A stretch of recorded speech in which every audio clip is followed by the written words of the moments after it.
Chicago Sky moved both of their home games against the Indiana Fever this year to the United Center. Now, the United Center is the largest stadium in the NBA with almost 21,000 seats, which is more than double where the Sky normally play at Wintrust Arena. But this game being in the United Center, if you guys did not see, tickets sold out. And tickets sold out in 5 minutes. They sold out in 5 minutes. United Center sold out in a minute. Sorry, not in a minute, 5 minutes. A minute. It was a fight even trying to get tickets. Seats kept disappearing. They started at $200. Back in 2007, you get season tickets for that price. You can go get season tickets probably a year ago for that price in some teams.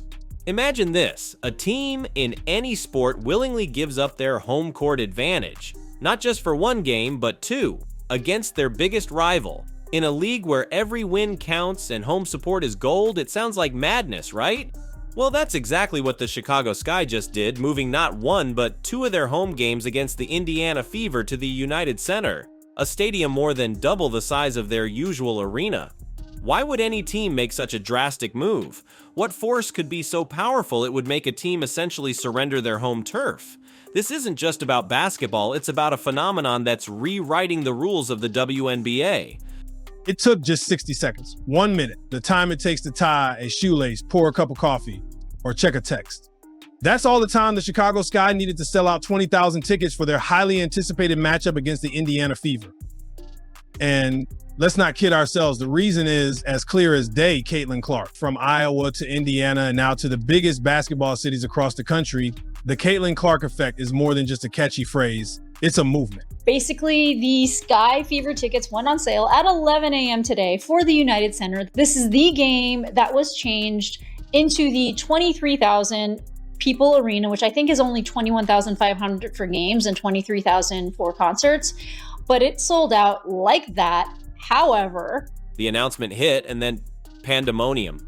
Tickets for these relocated games went on sale, and initial reports said they vanished in a single minute. While later corrected to 5 minutes, the truth is even more staggering. 5 minutes for a venue that holds almost 21,000 people. Think about that. The United Center, home of the Bulls and Blackhawks, a place built for NBA Finals and Stanley Cups, sold out faster for a regular season WNBA game than most rock concerts. Tickets that were once reasonably priced shot up in value like crypto during a hype cycle. People were battling online, refreshing pages, seeing seats disappear in real time. This wasn't just high demand, it was a digital stampede. The usual buzz around a Sky game, a gentle hum. This, a full-blown sonic boom. Something extraordinary was clearly happening, and it was happening fast. 5 games against Chicago. That's a huge thing. This league has decided, hey, we know what we have here in this matchup. We know people will watch. And quite frankly, I'm ready to see the Indiana Fever walk the dog some more with the Chicago Sky. Now, people do not realize, there are some Chicago Sky fans. There really are. But as you guys can tell, not every Chicago Sky game will sell out this year, even in their 10,000 seater stadium. Most won't sell out. And the Fever are going to sell out every single game immediately in Cambridge, which is even bigger. So what's the driving force behind this unprecedented ticket frenzy? Let's cut to the chase. The name on everyone's lips is Caitlyn Clark. The Caitlyn Clark effect isn't just a catchy phrase, it's a verifiable phenomenon reshaping the WNBA landscape in real time. From breaking scoring records in college at Iowa to stepping onto the professional stage in Indiana, Clark's arrival is less of an entrance and more of an explosion. The Sky, seeing the tidal wave of Fever fans heading their way, didn't just brace for impact, they decided to move the entire game to higher ground, a much, much bigger arena. This isn't just about selling tickets, it's about acknowledging a seismic shift in fan interest, all centered around one rookie sensation. Oh, what a tangled web we weave when we choose to deceive. And what I am talking about is the Atlanta Dream. Now, if that WNBA team seems to ring a bell, a big ding, ding bell right in your ear hole, it's because of the drama that happened last season. Came out and said, nah, Caitlyn Clark effect. Caitlyn Clark fans, nah. Everybody remember that shade she decided to throw at the fans, that disrespect?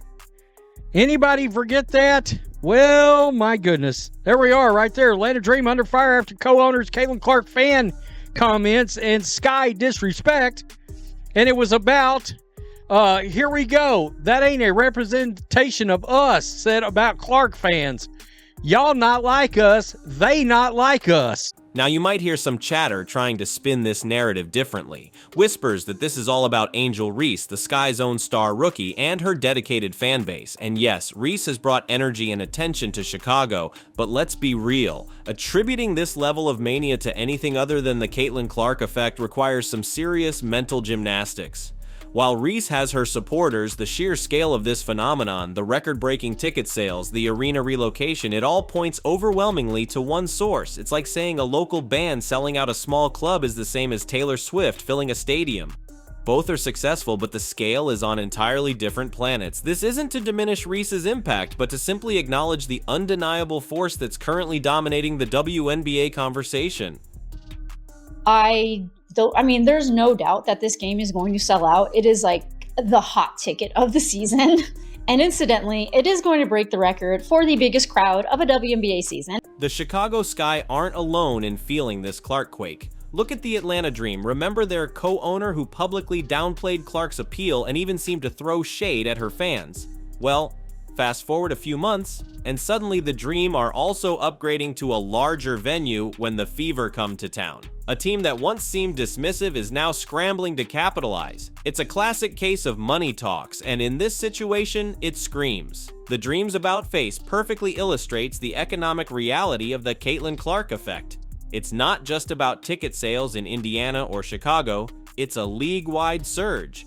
Teams that might have initially been skeptical or even resistant are now realizing they can't afford to ignore this phenomenon. It's an economic stimulus package disguised as a basketball rookie, and everyone wants a piece. Before Caitlyn Clark went to the WNBA, the average attendance was 6,109. And then during her rookie year, the average attendance was 15,746, which is a 157.7% increase. We have talked about the Caitlyn Clark effect many times on this channel, but I thought that this graphic alone, when you talk about the impact that she has had on the league and specifically the Indiana Fever, this whole situation highlights a fascinating and perhaps slightly hypocritical stance from the WNBA itself. On one hand, the league is clearly benefiting massively from the Caitlyn Clark effect. Attendance is soaring, TV ratings are climbing when Clark plays, and the overall buzz around the WNBA is louder than it's been in years. They're reaping the rewards, allowing teams to move games to bigger arenas, tacitly encouraging the Clark hype machine. But on the other hand, there's a sense that the league, or at least some corners of it, are also wary. Wary of this single player dominating the narrative, wary of a potential shift in fan demographics, perhaps even wary of the sheer intensity of the Caitlyn Clark fans. It's a delicate balancing act, capitalizing on the Clark phenomenon while trying to maintain a broader league identity. This mixed messaging, this calculated hypocrisy is part of what makes this whole situation so compelling. I can't believe that's real, folks. I can't believe this shit's real. From a professional player.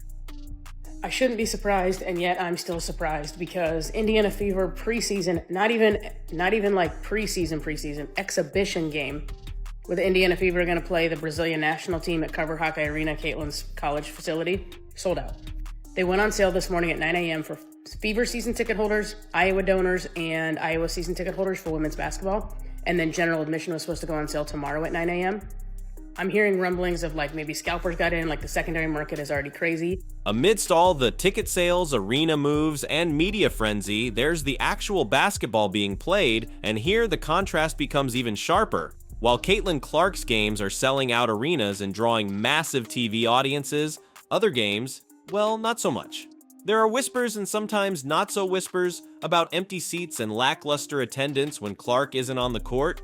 Some have even described Angel Reese's games in Chicago, unfairly perhaps, as happening in a witness protection program, a place where you can play professional basketball in relative obscurity, devoid of the spotlight and the packed stands. This isn't about comparing player skill directly, but about the undeniable reality of fan interest. packed arenas for Clark, significantly less so for others. The on-court product matters, of course, but the draw, the magnetic pull that fills seats and drives revenue, is currently centered overwhelmingly around one player. When she was on TV, 89,000. It's the worst rated game they've had. But let's be clear, the Caitlyn Clark effect isn't universally celebrated within the WNBA. Beneath the surface of sold-out arenas and surging revenues, there's a current of, let's call it, discomfort. You hear it in the subtle jabs, the backhanded compliments, the ever-present comparisons. Remember the Atlanta Dream owners' comments? They not like us. A thinly veiled dismissal of Clark's fan base. It's not just ownership. You sense it in some player narratives too. The constant emphasis on being overlooked, disrespected, despite benefiting from the rising tide of attention Clark is bringing to the entire league. There's an irony here, a slight cognitive dissonance. Players want more recognition, more fans, more money, and yet, when a phenomenon arrives that delivers exactly that, there's a segment that seems almost resentful. This undercurrent of backlash, these hushed whispers of jealousy, add another layer of drama to the WNBA storyline. It's not just about wins and losses, it's about navigating a new era where one player's supernova is casting long shadows, and not everyone is entirely comfortable standing in the light. We've got to be completely honest here. It is a league, first and foremost, and the most important thing is that the league long-term is going to be profitable, or at least it looks like it has the potential to be. Otherwise, once that TV deal is done in 3 years, it's over. And right now, this has not been the greatest look in the world for Unrivaled. Looking beyond the immediate ticket frenzy and media hype, the big question is, what does the Caitlyn Clark effect mean for the long-term future of the WNBA? Is this a sustainable boom or a fleeting moment in the spotlight? On one hand, the potential is immense. Clark is bringing in a new audience, people who may have never watched a WNBA game before. This influx of fans translates to more revenue, potentially better TV deals in the future, and a broader cultural relevance for the league. It's a chance to elevate women's basketball to heights previously unimaginable. However, there are also challenges. Can the league capitalize on this momentum and ensure growth beyond just the Caitlyn Clark show? Will the increased attention translate into sustained interest in other teams and players? And how will the league manage the pressure and expectations now placed squarely on Clark's shoulders? The WNBA is at a critical juncture. The Caitlyn Clark effect is a powerful catalyst, but whether it leads to a true and lasting transformation or just a temporary spike remains to be seen.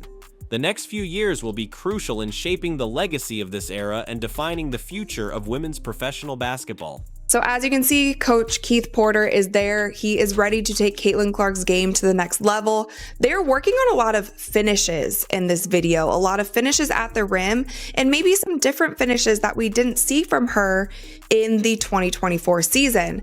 So what's the takeaway from all this? The WNBA is undeniably experiencing a seismic shift. It's a shift driven by the arrival of Caitlyn Clark, a player who isn't just filling arenas, she's redefining the league's economic landscape. Whether you love it, hate it, or are somewhere in between, the numbers don't lie. Ticket sales are up, attendance is soaring in specific markets, and even teams who were initially resistant are now scrambling to get on board.